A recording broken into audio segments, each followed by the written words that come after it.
할렐루야. 2월 24일 목요일 새벽 묵상으로 주님 앞에 나아갑니다. 오늘도 함께 말씀 묵상할 때 이 말씀을 통해 우리에게 힘 주시고 용기 주실 소망의 주님을 바라보기 원합니다. 우리 함께 조용한 기도 드리시겠습니다.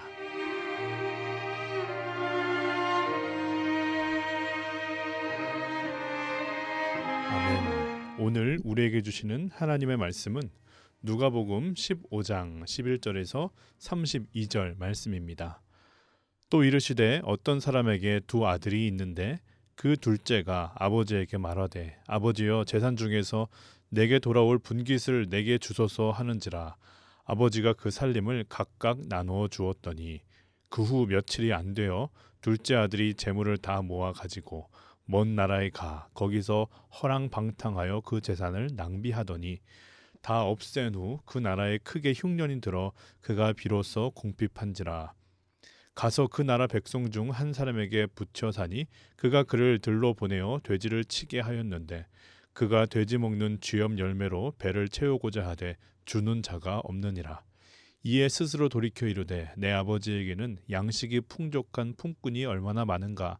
나는 여기서 주려 죽는구나. 내가 일어나 아버지께 가서 이르기를 아버지 내가 하늘과 아버지께 죄를 지었사오니 지금부터는 아버지의 아들이라 일컬음을 감당하지 못하겠나이다.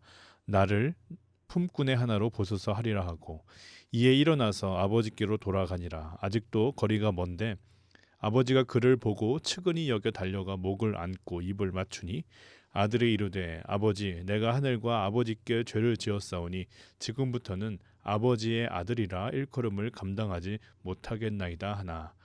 아버지는 종들에게 이르되 제일 좋은 옷을 내어다가 입히고 손에 가락지를 끼우고 발에 신을 신기라. 그리고 살찐 송아지를 끌어다가 잡으라. 우리가 먹고 즐기자. 이 내 아들은 죽었다가 다시 살아났으며 내가 잃었다가 다시 얻었노라 하니 그들이 즐거워하더라. 맏아들은 밭에 있다가 돌아와 집에 가까이 왔을 때 풍악과 춤추는 소리를 듣고 한 종을 불러 이 무슨 일인가 물은데 대답하되 당신의 동생이 돌아왔음에 당신의 아버지가 건강한 그를 다시 맞아들이게 됨으로 인하여 살찐 송아지를 잡았나이다 하니 그가 노하여 들어가고자 하지 아니하거늘 아버지가 나와서 권한대 아버지께 대답하여 이르되 내가 여러 해의 아버지를 섬겨 명을 어김이 없거늘 내게는 염소 새끼라도 주어 나와 내 벗치로 즐기게 하신 일이 없더니 아버지의 살림을 창녀들과 함께 삼켜버린 이 아들이 돌아오매 이를 위하여 살찐 송아지를 잡으셨나이다. 아버지가 이르되 예 너는 항상 나와 함께 있으니 내 것이 다 내 것이로되 이 내 동생은 죽었다가 살아났으며 내가 잃었다가 얻었기로 우리가 즐거워하고 기뻐하는 것이 마땅하다 하니라. 아멘. 이 말씀은 살아계신 하나님의 말씀입니다. 오늘 우리가 묵상한 누가복음 15장 본문은 탕자의 비유로 우리에게 잘 알려져 있는 내용입니다. 한 아버지에게 두 아들이 있었습니다. 그런데 둘째 아들이 하루는 나와서 자신이 받을 유산을 미리 달라고 요구합니다. 그리고 그것을 받아서는 집을 떠나 먼 외국으로 갔습니다. 그리고 흥청망청 다 탕진하고 고생하다가 결국 다시 집으로 돌아오게 되는데 아버지는 그를 맞이하였고 큰 잔치를 베풀게 됩니다. 그것을 본 맏아들은 화가 났고 아버지에게 따지고 아버지는 그를 다시 위로한다라는 이야기입니다. 전통적인 해석은 둘째 아들, 즉 이 탕자는 세상에서 죄에 얽매여 종노릇하며 사는 우리들의 모습이다라는 것입니다. 그리고 무한한 사랑으로 다시 그 아들을 품어준 아버지는 바로 하나님과 같다. 하나님의 사랑이라는 것이죠. 그러므로 우리도 죄를 뉘우치고 다시 하나님께 돌아가게 될 때 자비로우시고 의로우신 하나님은 우리에게 이전의 죄를 묻기보다 우리를 받아주신다. 다시 자녀 삼으신다라는 그런 교훈을 우리는 얻을 수 있습니다. 그러므로 이 말씀은 누가복음 15장 10절처럼 죄인 한 사람이 회개하여 하나님께 돌아오는 것이 하나님 보시기에 얼마나 기쁜 일인가를 전하고 있는 것입니다. 이러한 교훈에 우리는 다 동의합니다. 그러나 이러한 해석은 우리가 이미 충분히 많이 들어왔기에 조금 다른 시선에서 말씀을 나누고자 합니다. 결론을 먼저 말씀드리면 우리에게 이 탕자의 모습, 즉 죄와 허물, 믿음 지키기를 실패하고 넘어지고 실수하는 일들이 있다라는 것입니다. 그러니 우리는 더 늦기 전에 주님께 회개하고 그분께 돌아가야 합니다. 그러나 우리에게는 첫째 아들과 같은 마음도 있습니다. 그는 스스로를 의롭다 여겼습니다. 그는 말하기를 나는 여러 해 동안 아버지를 섬겼고 명을 어긴 적이 없다고 말합니다. 그러므로 잔치를 베풀려면 나를 위해 베풀어야지. 그는 분노하는 것입니다. 그러나 아버지의 마음은 이 둘의 마음과 달랐습니다. 사실 자녀들에게 부모와 같은 마음을 갖기 원하는 것은 불가능에 가까운 일입니다. 그러나 그 자녀들이 부모의 마음을 알게 될 때가 있습니다. 언제입니까? 어떻게 알게 됩니까? 그들도 부모가 되면, 그들도 그 상황을 만나게 되면, 자신들과 같은 자녀를 낳고 기르다 보면 부모의 마음을 알게 되는 것이죠. 그러나 그것은 한 번에 되는 것이 아닙니다. 조금씩 자녀들이 성장함에 따라 더 깊이 알게 됩니다. 그러니 부모라고 하는 것은 되는 것이 아니라 되어가는 것이 더 맞는 표현이라고 생각합니다. 그러니 그 두 아들의 모습들이 우리들의 모습이다, 나의 모습이다, 그것을 깨닫게 되면 결국 우리가 나아가야 할 방향은 미숙하고 철없던 자녀들의 마음에서 아버지의 마음으로, 곧 하나님의 마음을 닮아가는 것에 있다라고 할 수 있는 것입니다. 먼저 이 탕자 둘째 아들에 대해서 생각해 보기 원합니다. 그는 이 이야기 속에서 가장 어리석고 교만한 캐릭터로 묘사되고 있습니다. 그는 살아있는 아버지에게 나아가서 아버지가 죽고 나면 나에게 줄 유산이 있으니 그것을 미리 달라고 요구합니다. 지금도 그렇지만 이러한 요구는 아버지를 죽은 사람 취급하는 요구입니다. 그렇기에 동서고금을 막론하고 아주 패역한 발상이며 아주 불효한 요구라고 할 수 있습니다. 그 아들이 그렇게 자기 몫의 유산을 받게 됩니다. 그리고 13절을 보면 먼 나라에 가 거기서 허랑방탕하여 그 재산을 낭비했다고 기록합니다. 허랑방탕이란 말 사전에서 찾아보면 언행이 허황되고 착실하지 못하며 주색에 빠져 행실이 추저분하다 이렇게 기록합니다. 이 단어의 원문을 찾아보면 아소토스라고 하는데 그 뜻 역시 구원의 삶에 합당하지 않은 행실을 의미합니다. 이 철없는 아들이 많은 돈을 가지고 그것도 아무도 자신을 터치할 수 없는 해외로 나가서 허랑방탕하게 살았다고 하는 것, 우리가 생각할 수 있는 방탕한 삶, 쾌락을 쫓아 사는 삶, 모든 세상이 자신의 것인 양 그렇게 살았던 것이죠. 결국 얼마 지나지 않아 그는 가져온 돈을 다 쓰게 됩니다. 그리고는 당장 오늘 먹을 것이 없어 걱정해야 하는 거지의 신세가 됩니다. 당연히 기거할 수 있는 곳도 없었습니다. 그래도 염치는 있어서 이러한 모습으로 다시 집으로 돌아가기는 싫었습니다. 어떻게든 살아남기로 그는 결정합니다. 유대인들은 레위기의 말씀을 따라서 부정한 동물과 또한 정결한 동물을 구별하여 먹었지요. 돼지는 부정한 동물의 대표격입니다. 그러나 이 아들은 외국에서, 즉 이방인의 집에서 그것도 돼지를 기르는 일까지 하게 됩니다. 더욱 처절한 것은 얼마나 배가 고팠는지 이 돼지가 먹는 쥐엄 열매로 배를 채우고자 하는데, 그러나 그곳에 큰 흉년이 들어서 그마저도 주는 사람이 없었다라고 기록합니다. 도망가고 밀려가다 결국 도저히 나아갈 수 없는 절벽까지, 막다른 길까지 그가 온 것입니다. 어떻게든 나의 힘으로, 나의 능력으로 이 위기를 해결하고자 했지만, 할 수 있다라고 그는 자신했지만, 그러나 나의 힘과 능력으로 할 수 있는 것이 아무것도 남아있지 않은 것입니다. 여러분들은 이 둘째 아들의 모습을 보면서 어떠한 생각이 드십니까? 이 아들이 참 어리석고 못된 불효를 저질렀지만, 그래서 이러한 상황이 당연하고 고소하게도 여겨지지만, 그래도 이 정도 되니 불쌍하고 안타까운 마음이 들 정도입니다. 감사한 것은 정말 삶을 포기할 정도로 힘들고 몰려있던 상황이었지만 그에게는 그럼에도 불구하고 품을 수 있는 소망의 이름이 있었다라는 것입니다. 그것은 아버지였습니다. 그는 아버지를 생각하며 그의 지친 몸을 일으켰습니다. 18절 이하를 보면 내가 일어나 아버지께 가서 이르기를 아버지 내가 하늘과 아버지께 죄를 지었사오니 지금부터는 아버지의 아들이라 일컬음을 감당하지 못하겠나이다. 나를 품꾼의 하나로 보소서 하리라 하고 이에 일어나서 아버지께로 돌아가니라. 일어나서 아버지께로 돌아갔다. 한편 집에 있는 아버지는 오늘도 집 나간 그 둘째 아들을 기다립니다. 이 아버지의 사랑과 자비가 얼마나 큰지 모릅니다. 어떤 학자는 말하기를 이 누가복음의 비유는 돌아온 탕자의 비유라기보다 자비로운 아버지의 비유라고 하는 것이 더 적합하다고 말할 정도입니다. 결국 이 탕자가 돌아올 수 있었던 이유, 그것 역시도 아버지의 사랑에서 기인하고 있습니다. 헨리 나우에는 렘브란트의 그림, 유명한 그림이죠. 탕자의 귀향을 바라보며 탕자의 귀향이라는 명절을 쓰게 됩니다. 그는 이 책에서 둘째 아들의 마음을 생각할 때 그가 어떻게 다시 아버지께 돌아갈 생각을 하게 되었는가? 어떻게 그 결심을 하게 되었을까?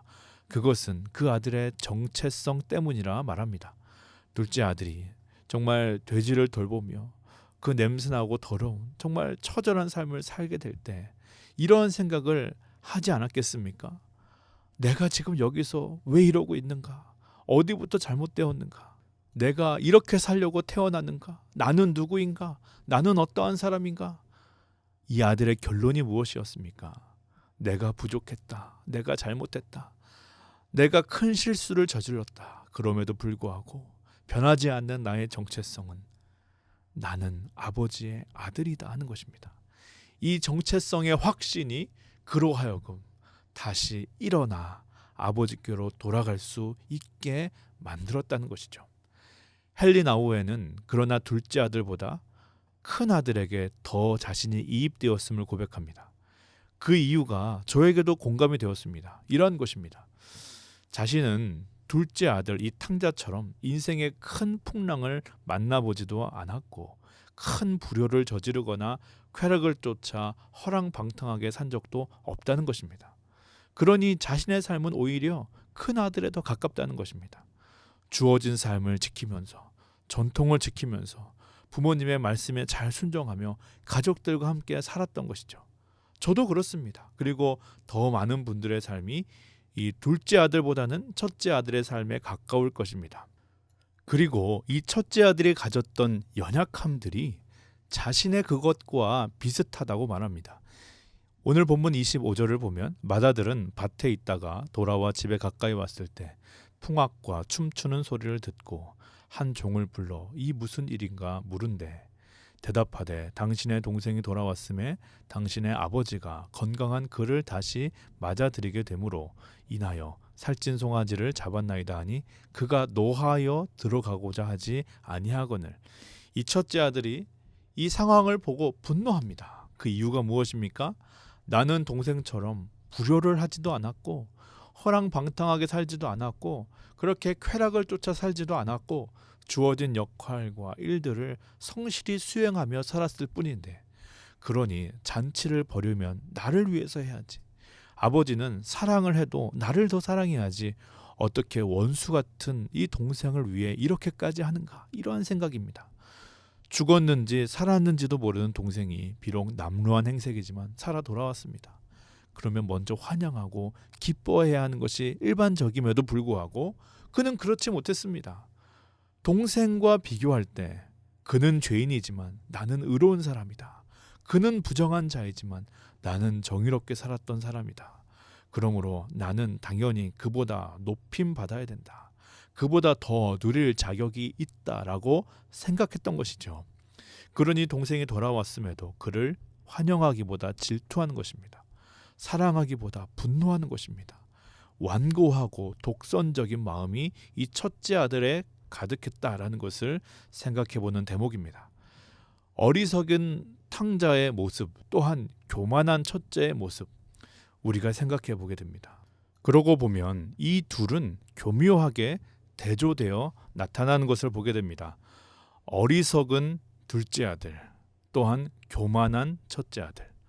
너무 자유로워서 선을 넘어 밖으로 나아간 탕자의 모습, 또한 너무나 규율과 전통에 매여 있었던 첫째의 모습, 모든 것 다 포기하고 지쳐 있었던 탕자의 모습, 반면 흥분하고 분노하고 있는 첫째의 모습. 그리고 가장 중요한 것은 이 두 아들의 모습이 모두 나의 모습이고 우리의 모습임을 돌아보게 되는 것입니다. 반면 이 두 아들을 품고 사랑했던 사람이 있습니다. 바로 아버지입니다. 아버지는 이 아들들의 마음에 공감하였고 그들의 마음을 만지십니다. 바닥으로 떨어진 둘째도 흥분에 솟구친 아들도 받아주었습니다. 차가운 둘째의 마음을 따뜻하게 하셨고 뜨거운 첫째의 마음은 시원하게 식혀주었습니다. 마치 모든 것을 포용하는 바다와 같은 마음, 그 마음이 아버지의 마음이었고 하나님의 마음이었던 것입니다. 우리가 더 깊은 믿음의 단계로 나아간다라고 하는 것은 그것은 작은 아들을 넘고 큰 아들을 넘어서 아버지가 되어가는 여정과도 같습니다. 무너지고 상처받은 마음을 가지고 살아가지만 그럼에도 불구하고 하나님의 이름으로 다시 일어설 수 있고, 그렇다고 그것이 교만과 위선으로 빠지지 않도록 늘 깨어 있으면서 이 사랑의 마음으로 다른 사람들을 품고 사랑하는 것, 그래서 하늘의 뜻이 이 땅에서도 이루어지기를 소망하며 사는 것, 그것이 내가 둘째 아들이었고 맏아들이었지만 이제 아버지가 되어가기를, 예수 그리스도의 모습을 닮아가기를 소원하는 그리스도인들의 고백이고 모습인 줄 믿습니다. 여러분, 둘째 아들과 같은 상황에 있는 성도님들이 계십니까? 우리의 정체성을 예수 그리스도께 확정하고 그분께 돌아오시기를 바랍니다. 오직 예수만이 우리의 길이고 진리이고 생명 되십니다. 첫째 아들과 같이 나는 그런 자격이 있다라고 생각하며 완고하게 전통과 규율에 얽매여서 살았던 분들이 있습니까? 우리를 향하신 하나님의 사랑은 그 어떤 규율과 율법보다 크신 사랑임을 기억하시길 바랍니다.